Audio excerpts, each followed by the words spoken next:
This podcast is brought to you by the American Enterprise Institute. If you like what you hear, please subscribe, rate, review, and share. Thanks for listening. Here's our show. What the hell is going on?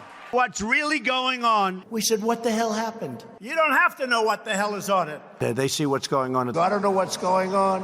What is going on? We must find out what is going on.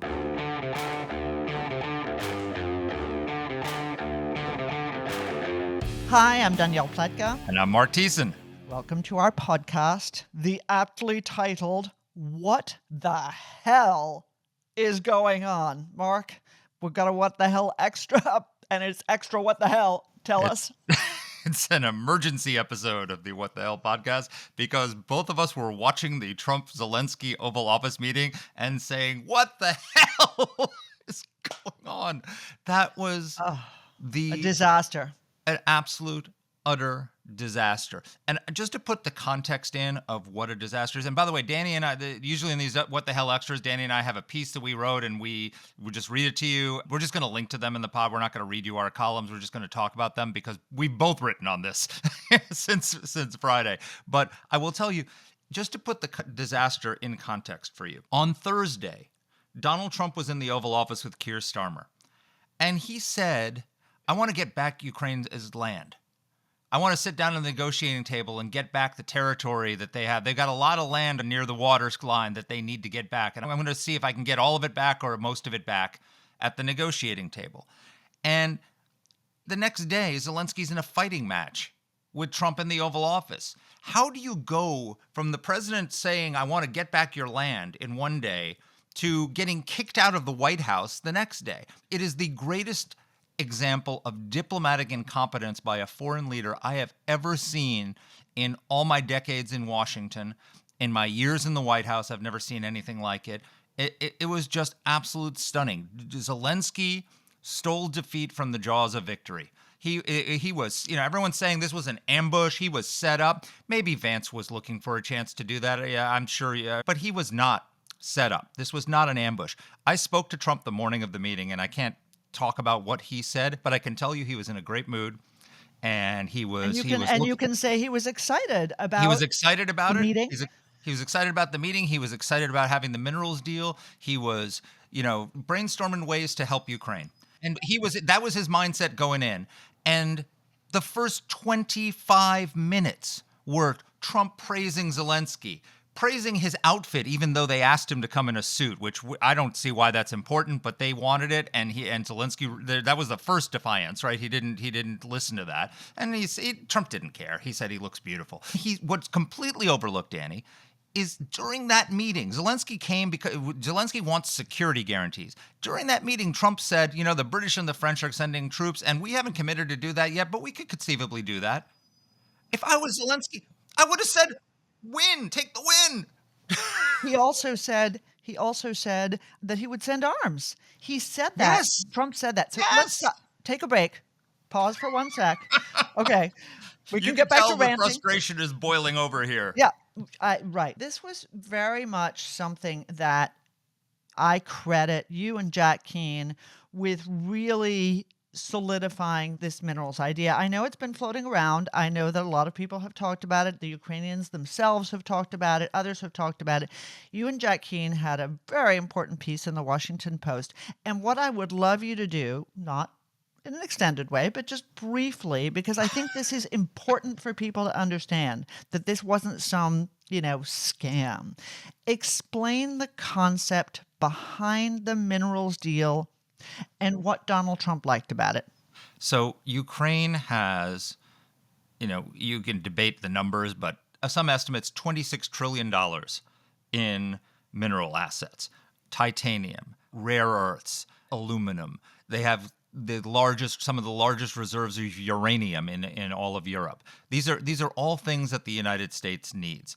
And they're all, the value of those things is all nebulous because it's underground. Unless somebody comes in and digs it up, it has no value. It's just potential value. And the U.S. needs all these things. And so Donald Trump, what he wanted to do was negotiate a deal with the Ukrainians where we would share the value of those mineral assets. The U.S. would invest. We would go in and we'd dig them up and sell them, and for the benefit of the American people, it would help us get paid back for the Zelensky says it's just $100 million. We all know Congress passed $183 billion in aid. Trump says it's $350 billion. Whatever. Who cares? American people get paid back for all the aid they gave to Ukraine to save the country, and we would make money together for years and years to come. Why is this good? It's good for the American people because we get paid back for the money. We've got a huge debt. It was the right thing to do to help Ukraine, but we can't afford to be giving away billions of dollars hand over fist. And it's good for the Ukrainian people because, one, it'll help them reconstruct their country and redevelop. They'll get rich. And two, it means the United States is invested, literally, not figuratively, in a sovereign Ukraine. Because Vladimir Putin is not going to pay the American people back for the weapons we gave Zelensky to kill Russian troops if he takes over the country. So it's an investment. And as Trump pointed out, we would have Americans on the ground, in the country, digging up minerals, which is a deterrent to Putin to starting the war again. It's almost like sending troops without sending troops. It's a form of a security guarantee. So all of these things, it was a win-win. And Donald Trump wanted to do it. He negotiated hard. His initial offer was, as ridiculous. But you know what? That's how negotiations happen, right? The final product was actually pretty decent. And they were going to sign it. The stage was set. And by the way, it was Zelensky who insisted on doing it at the White House. He could have signed it 5 days ago in Kyiv. They didn't have to have a White House ceremony. Zelensky wanted to come to Washington to sign it. So Trump pulled out all the stops. Oval Office meeting, luncheon.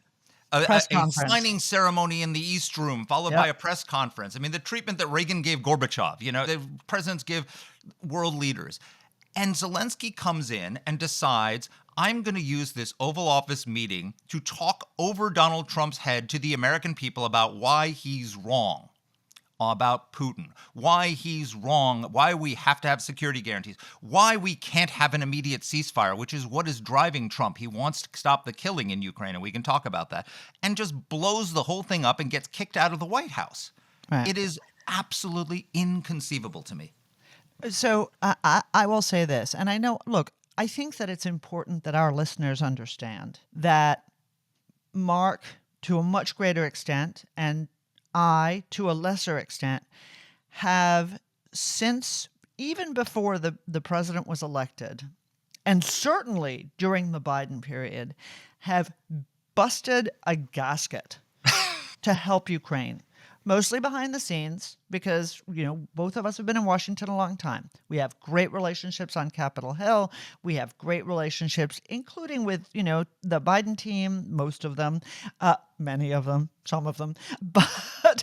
But this all comes from a place in which we want to see Ukraine get the maximum possible best deal out of any outcome, in which we, even more importantly, want to see Vladimir Putin, who is an enemy not simply to the Ukrainians, but to our NATO allies and to us, defeated, pushed back, ignominiously shamed and crushed.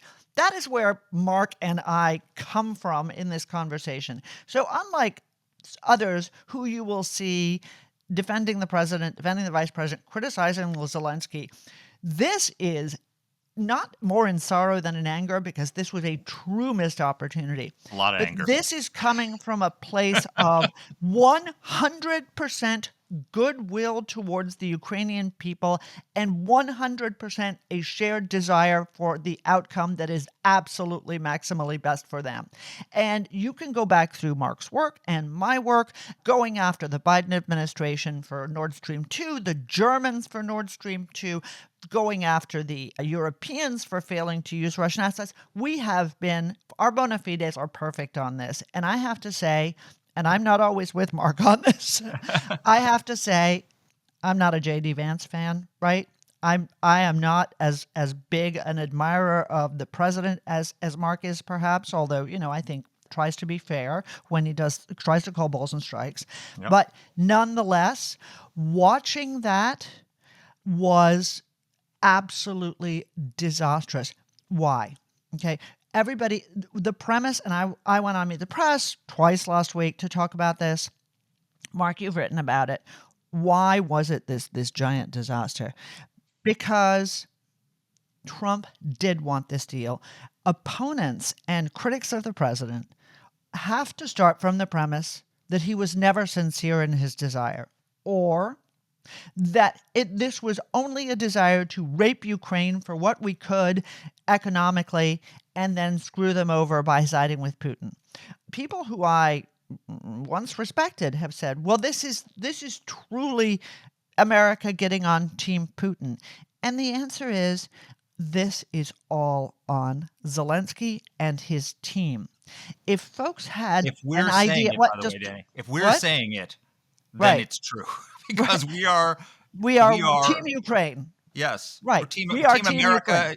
I'm Team America. You're Team America. But we think it's in our U.S. interest for Ukraine to survive. No, and that's Putin to absolutely lose. right. And you and I have had conversations about, concerns about Ukraine. That's right. Look, this is, even if you want to just be, even if you're an America firster, an expression I despise, and I am not, this is in our best interest. But what is absolutely clear is that Marc knows, I know, other people know how many people of goodwill who have access to and a relationship with the president of Ukraine told him how to manage this meeting. Okay.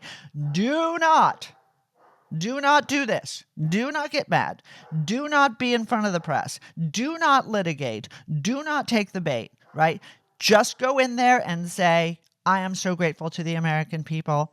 I am so happy that the president of the United States wants to invest in peace and Ukraine's future. Bob's your uncle. You're done. And instead, and look, I understand.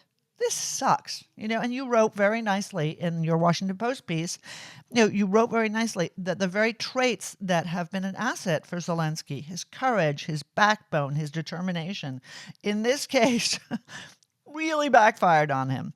And I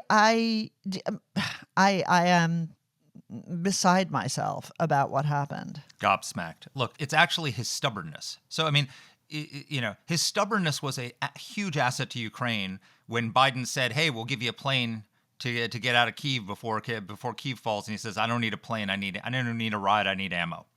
And he stayed in his capital and refused to leave while the Russian forces were encircling him. That stubbornness is a great asset in that situation. In this circumstance, it's a liability because not only did he go in and screw up that meeting and offend the American people, insult the American people in the Oval Office, but then he's refused to apologize. He went on Brett Baer that night. And by the way, and Brett, by the way, is completely, again, in the same place you and I are, I think, in many 100%. ways. And look, after the Oval Office meeting, literally every friend of Ukraine was pouring messages into Zelensky's camp saying he needs to apologize. He needs to mend the rift. He needs to say, and there's ways to apologize that are not completely getting on your knee and begging forgiveness. You can say, I am so sorry this meeting went off the rails. I had a role in it. I regret, and we need to get back on track, and I respect the president, and I want peace. He wouldn't even say that.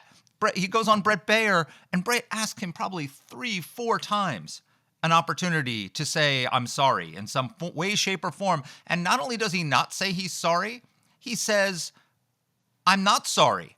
I don't think I said anything wrong. Right. Totally doesn't get it. Totally in another world. It was like I said on X afterwards, I said, watching that interview was like watching somebody throwing a drowning man, a life preserver, and watching him refuse it over and over and over again.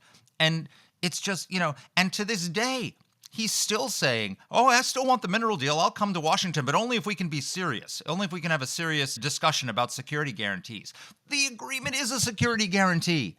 It's helping you get to the point, and you're not in any position to be setting terms. You screwed up. Let's talk about this a second. Okay, let's talk about what it is that Ukraine needs, okay? Because I think there's something else going on here as well. So, in the aftermath of this gunfight at the Oval Corral, as I called it elegantly in my Substack, in the aftermath of this, what did you see? Okay, You saw a lot of people going to Zelensky privately and saying, oh, for F's sake, dude, fix it, right? Refused. Not only refused, did Brett Barron, then left Washington. Okay. Number two, you had a lot of people who you and I know, Mark, because we've been in these circles, in the elite cocktail party circuit, right? Saying, going and putting on their pinstripe suit, beginning to stroke their chin and saying, this is disastrous for America. And my question of them was very straightforward. And I put this in the list in the Substack. What outcome were you looking for here? Were you looking for Donald Trump to look bad in your eyes? Or were you looking for a pathway to Ukrainian victory and peace, right? And the answer is, we're looking to own Donald Trump, right? Exactly. Okay, number two.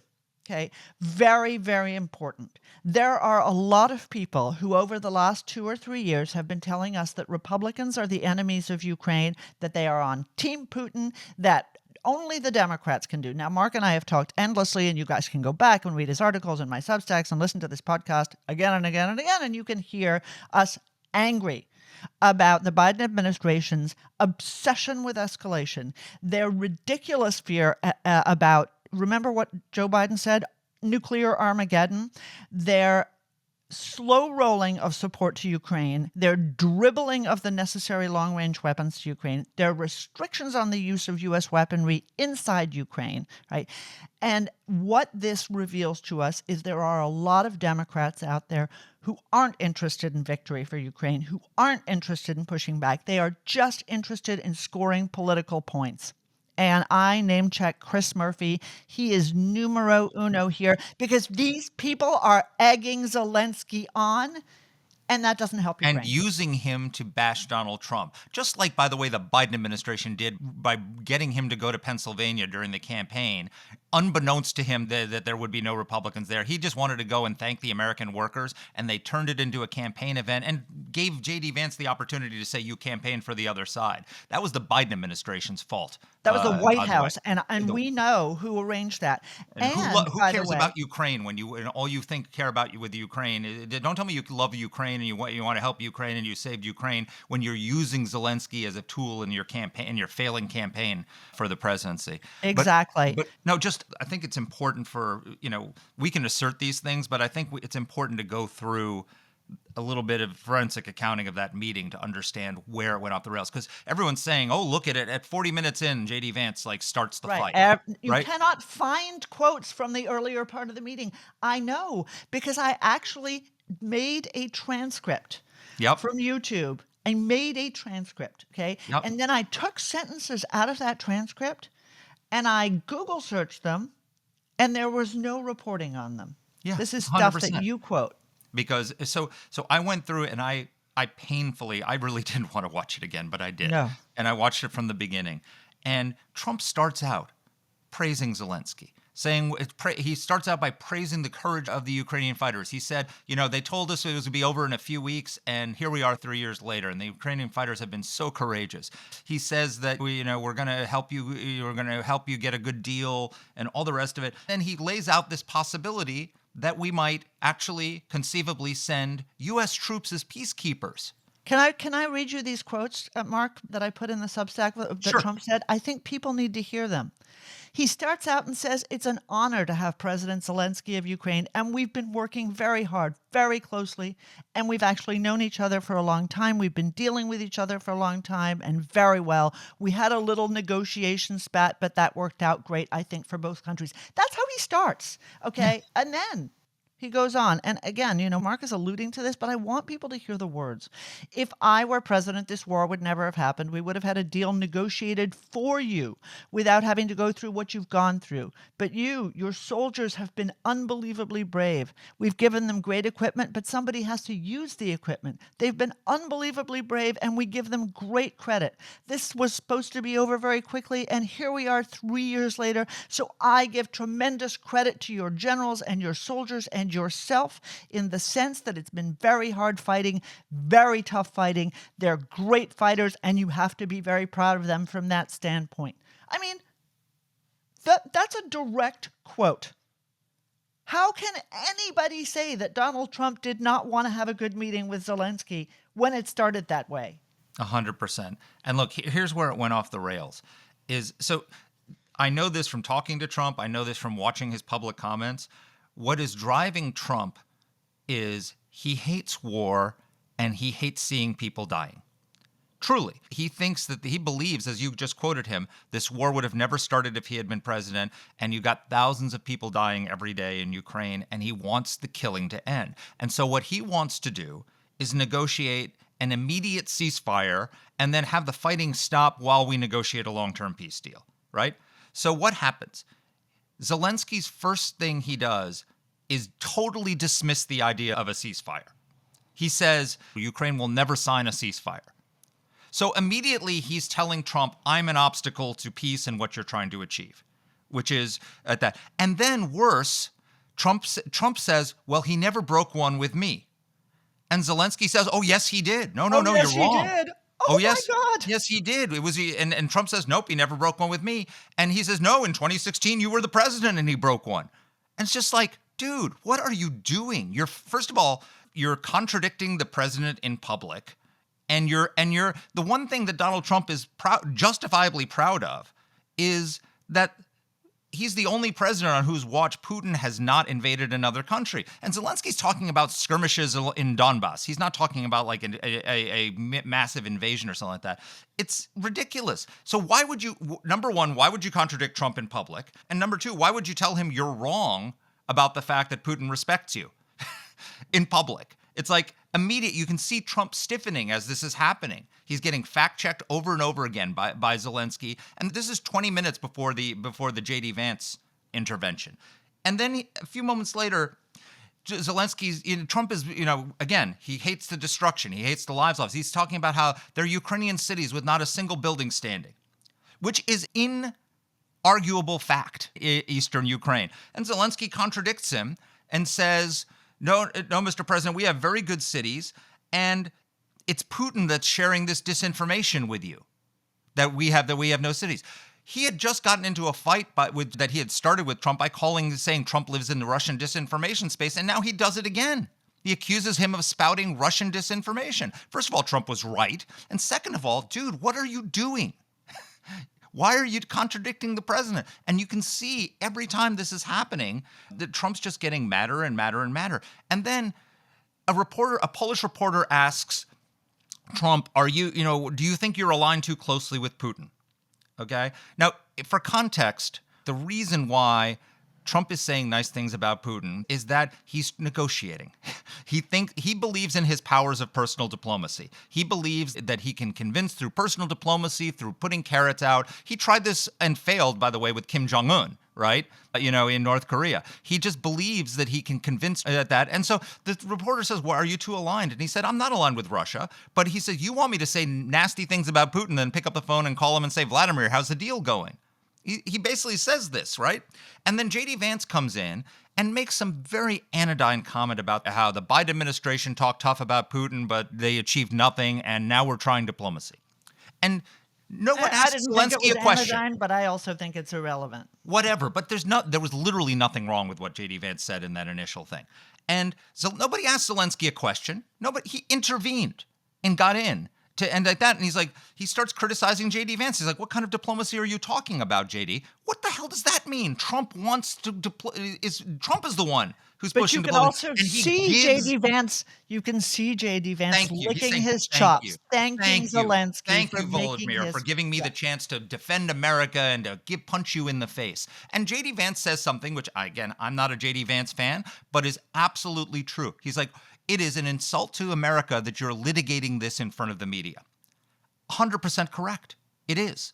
He should not have been litigating anything in public. If you want to have these, I think that what Zelensky was trying to do in that Oval Office meeting was dumb. He should be, say, you know what, Donald? Putin has broken ceasefires 25 times, but let's try it again. Maybe he won't break it with you. And that because Putin does not want a ceasefire. He wants to continue fighting.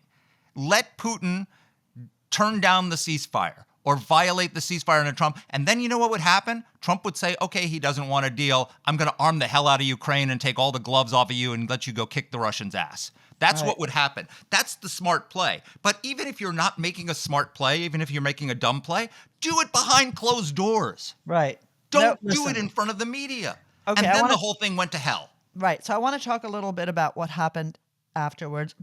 Before we do that, I want to talk a little bit about Zelensky's people. So we've already talked about how well served I think he is by his ambassador, who let that Biden White House trap in Pennsylvania happen, okay, who has served here for years and who has never managed to get an escalation or an acceleration from the Biden administration of weapons transfers. Now we have an ambassador and an inner circle team around Zelensky who did not prepare him, or maybe he just ignored them for this meeting with Trump because they let him commit an own goal. I think his ambassador in Washington has got to go. I think that we need to ask serious questions about whoever is advising him that this is the best path forward. More importantly, I want to talk about Ukraine's plan B. Screw America. Trump was always with Putin. This was always going to happen. That's why we're going to the Europeans. Okay? So I had a couple of conversations with some people who are very senior military leaders about what it is the Europeans can offer. Okay? What did that person say? Europe's defense industrial base has collapsed. Right? These are welfare states. They are not, it's not just that they're not contributing to NATO. These are countries that can't even defend themselves, okay? Their units have no training. Poland. Except Poland. Units have no training, no readiness. They don't have the military leadership. They don't have the equipment. This person said to me, if you take everything currently in European stocks, everything, and you give it to the Ukrainians, it won't be enough for them to hold the line. They are lying to themselves and they're lying to Zelensky if he thinks that this is going to bridge the gap and make up for the absence of America. And the thing I highlighted, and Marc, you and I have talked about this repeatedly, is Obama was always very angry. His greatest regret was going in and ousting Muammar Gaddafi in Libya. Obama was a terrible human being who didn't believe in human freedom or democracy. But we saw what European capabilities were against this piss ant country. Concrete bombs. Libya. They ran out of precision munitions and were dropping concrete training bombs on Gaddafi. And the Brits who are our great allies, right? The Brits who held the line during the Blitz, who are so strong, they ran out of ammo, okay? These guys couldn't even lift their missiles, their non-existent equipment to Libya. We're talking about a country that is, a hot half hour from the European coastline.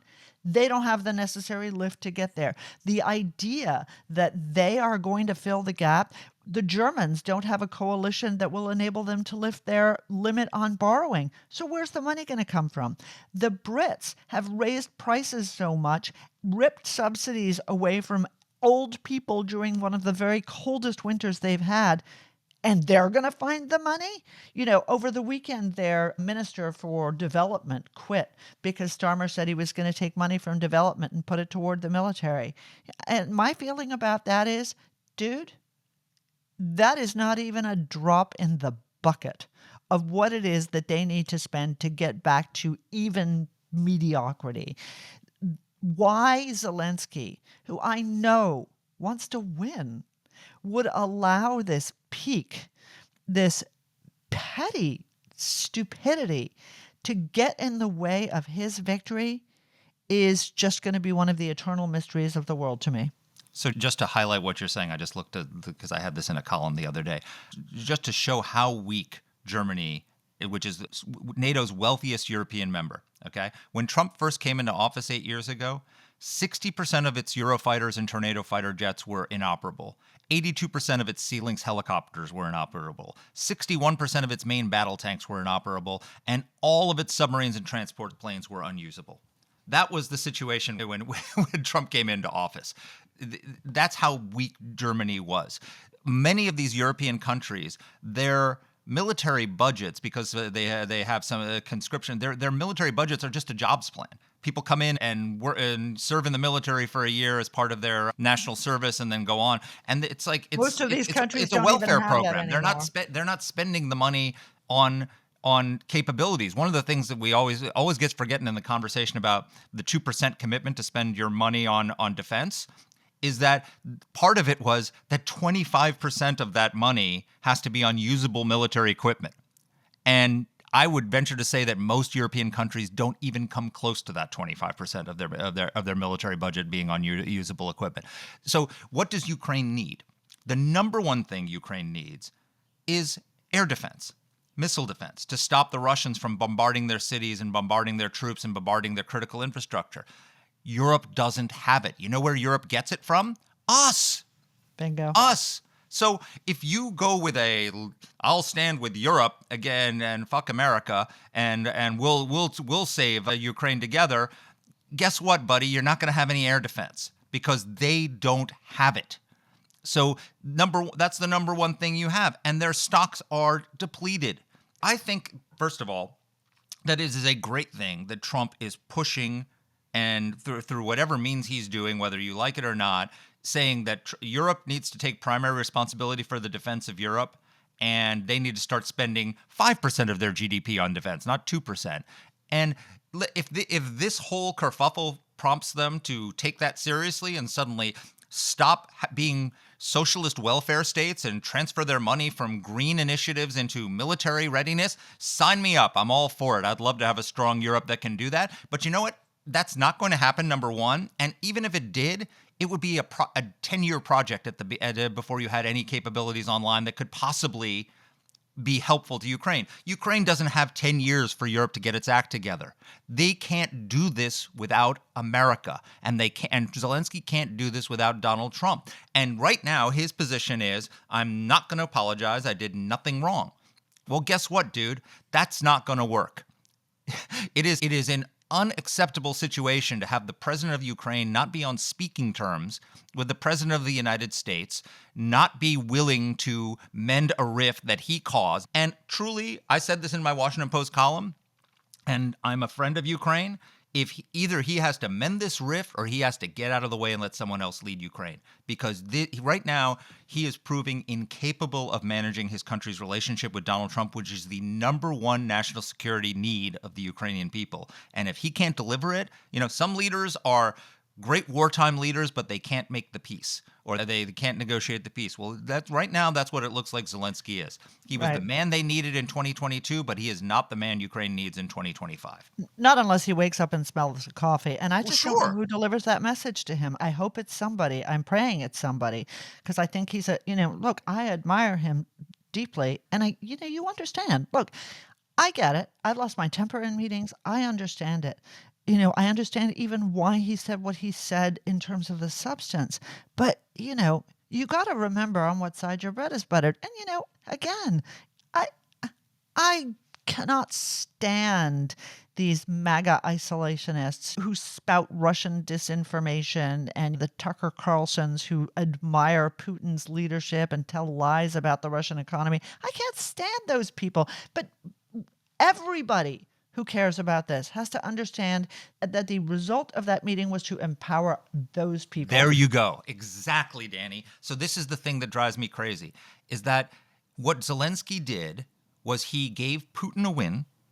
He empowered all the people, and you can see it in, Tulsi Gabbard tweeting out, attacks on Ukraine, and even RFK Jr., like the health secretary, saying so. Everybody who's bad on this issue is been empowered and feels unleashed. They were keeping quiet while Donald Trump was negotiating, and then everybody in Washington, all of our friends who want to help Ukraine, have been completely undermined. Right. We can't go to the administration and say, "Hey, President Trump, can you please consider sending U.S. troops as peacekeepers?" Dude, we can't help you when you do this. He's completely pulled the rug out from everybody in Washington who's trying to help Ukraine and get a peaceful settlement to this thing. It is a trifecta of absolute diplomatic incompetence. Right. And I want to add another thing here, which I think is really important. Okay. Everybody who keeps saying this is the end of American global dominance, this is the end for American global Oh, leadership. shut up. No, Not you. no, not me. No, I don't. These people are, what is their calculus? What is the trajectory for European global leadership? What is the trajectory for a vacuum in global affairs? It's not Europe who steps up. Have you met these people? It is China that steps in. And this is why all of these freaking chin-stroking, champagne-swilling, Munich Security Conference, Davos men and women make me so angry, because they are taking secret satisfaction in saying this is going to isolate America. This is exactly what people said in 1939. This is going to isolate America. No. What it did was it empowered the Nazis. It was a bad thing, okay? And what you want is an America that is engaged. You dance with the one that brung you. Donald Trump is the president. I don't care whether you love him or hate him, despise him or respect him. He is the guy.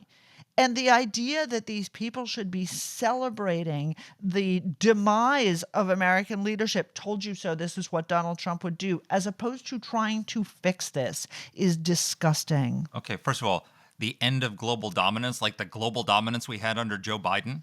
Right, wow. Are you kidding me? When Yeah, you guys were in charge, right. we weren't exactly having global dominance. There were wars breaking out everywhere. Everybody has their caricature of Donald Trump.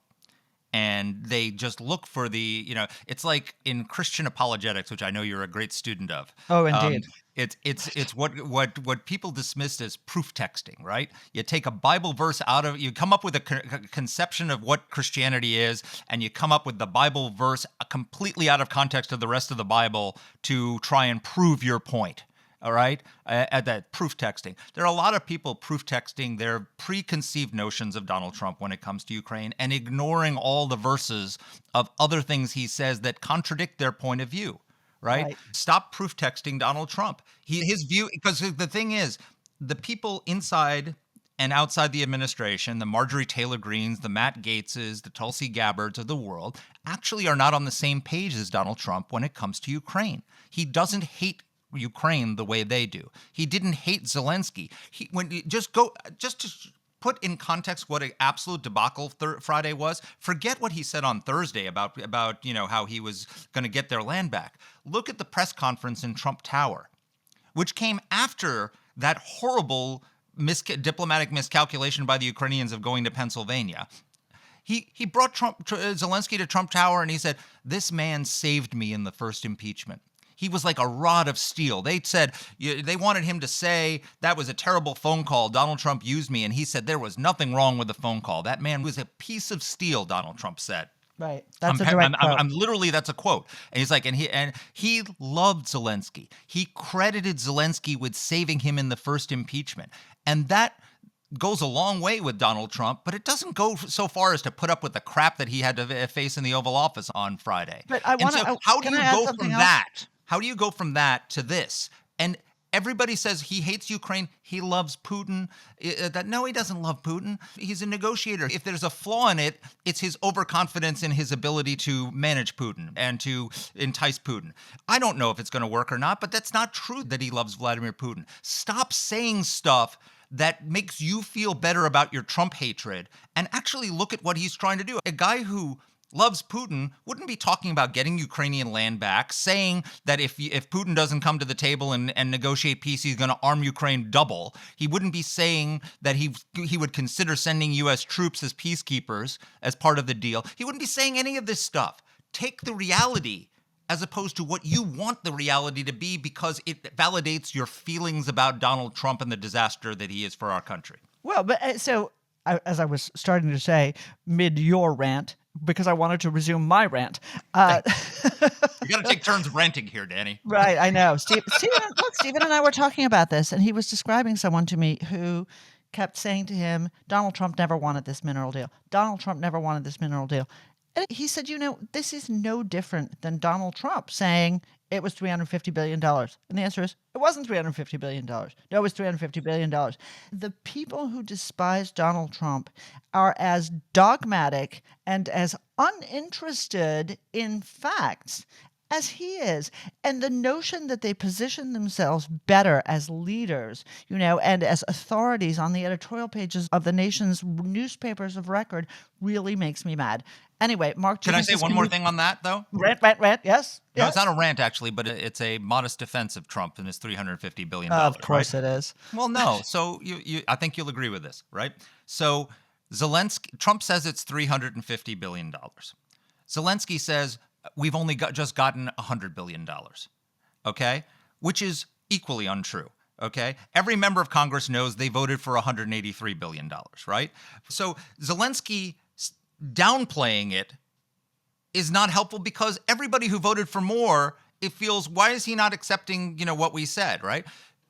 Trump, I don't know how he came up with the $350 billion number, but it's probably closer to the truth because what he probably counts is, for example, all the money we spent deploying U.S. troops to Poland and the Baltic states to shore up Europe's defenses, NATO's defensive lines. He probably counts every penny, everything that you could possibly consider helping Ukraine, or money that we spent because of the invasion of the war that he would have never had. It's probably an exaggeration, but it's closer to the truth than what Zelensky is saying because he's dismissing $83 billion.